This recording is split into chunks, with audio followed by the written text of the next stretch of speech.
심평 변호사가 윤석열 전 대통령이 구치소의 열악한 환경을 견디기 어려워하고 있다고 주장했습니다. 심 변호사는 지난 25일 일반인 면회가 금지된 윤 전 대통령을 변호사의 자격을 이용해 접견이라는 형태로 뵙고 왔다며 근황을 전했습니다.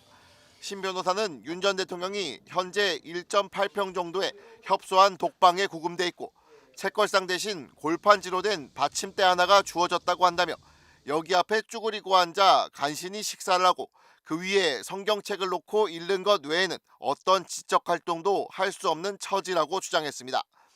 또 최소한의 운동도 할 수 없어 소화에 문제가 생겼고 밤에 자리에 누우면 꼼짝달싹 할 수가 없다고 한다고 덧붙였습니다. 심 변호사는 윤 전 대통령을 접견실에서 만난 것이고 그의 독방을 직접 본 건 아니기 때문에 이 같은 내용은 윤 전 대통령 본인의 주장입니다.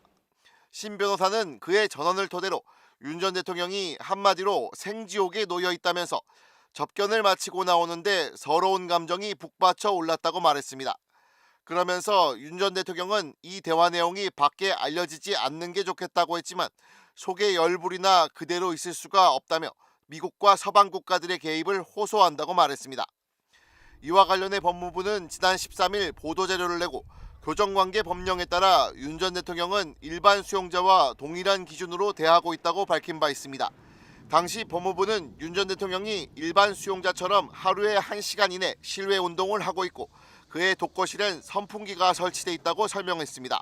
또 변호인 접견 공간은 냉방도 된다고 밝혔는데 윤 전 대통령은 구속 직후부터 18일까지 약 일주일 남짓한 기간 동안 16차례 변호인 접견을 한 사실이 확인된 바 있습니다.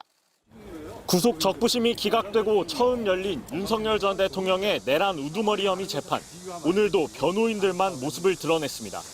지난 10일 재구속 이후 열린 3번의 재판에 윤 전 대통령은 모두 불출석하고 있습니다. 입장문을 통해 형사법정에서 비상계엄의 진실을 밝히기 위해 최선을 다하겠다고 밝혔지만 정작 재판에는 단 한 번도 모습을 보이지 않고 있는 겁니다.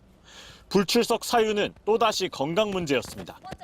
이에 대해 특검 측은 윤 전 대통령이 구속 적부심에는 직접 출석해 4시간 50분을 머물렀다며 구속 적부심에서도 건강 문제는 받아들여지지 않았다고 강조했습니다. 그러면서 윤 전 대통령이 정당한 사유 없이 3차례 연속 불출석한 만큼 구인영장을 발부해달라고 요청했습니다. 재판부는 절차에 따라 우선 출석 거부에 대해 조사하겠다고 밝혔습니다. 피고인의 건강 상태가 정말 안 좋은 건지 구인이 가능한지 여부 등을 구치소에 확인하겠다는 취지입니다. 윤 전 대통령 측 변호인단은 건강 상태를 묻는 취재진의 질문에 예민한 반응을 보이기도 했습니다. 상황에 따라서 지금 사망 직전이라는 얘기는 아니고 건강인 상황에 따라서 대처할 수도 있는 상황일 수도 있고. 관련 절차를 마치면 재판부는 결국 피고인 없이 골석 재판을 진행할 가능성이 높습니다. 과거 국정농단 재판을 사실상 보이콧했던 박근혜 전 대통령의 경우 지난 2017년 11월 재판에 2차례 연달아 불출석하자 재판부가 곧바로 골석 재판에 나서 이후 박 전 대통령 없이 선고까지 진행한 바 있습니다.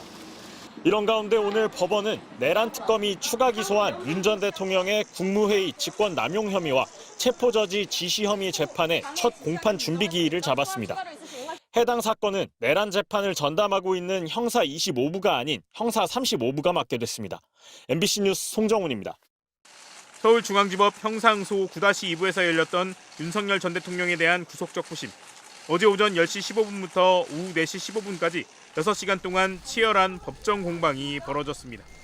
윤 전 대통령 측에서는 김홍일 변호사를 비롯해 배보윤, 김계리 변호사 등이 출석해 구속의 부당성을 호소했습니다.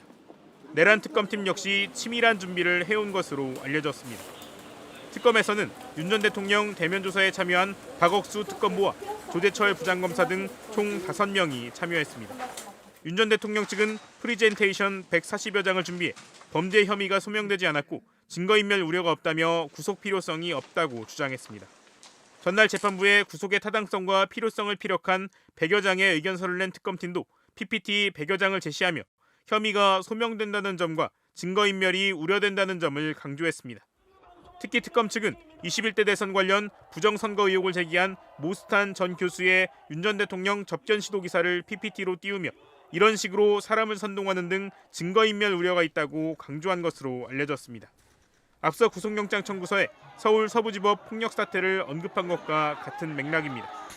반면 윤 전 대통령은 지금 나를 위해 증거를 인멸해줄 사람이 있겠느냐며 사건 관련자들 진술을 봐도 각자 살 길을 찾고 있지 나를 위해 일부러 유리한 진술을 해주는 사람은 없다고 말한 것으로 전해졌습니다. 건강 문제를 두고도 첨예하게 부딪혔습니다. 윤 전 대통령 측은 구치소에서 받은 혈액 검사 결과를 제시하며 간 수치가 정상 범위의 5배가 넘는다고 강조했습니다.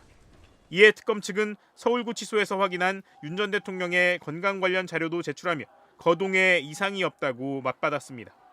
신문이 끝날 무렵 윤 전 대통령은 30분 정도 직접 발언하기도 했지만 결과는 특검 측의 승리였습니다.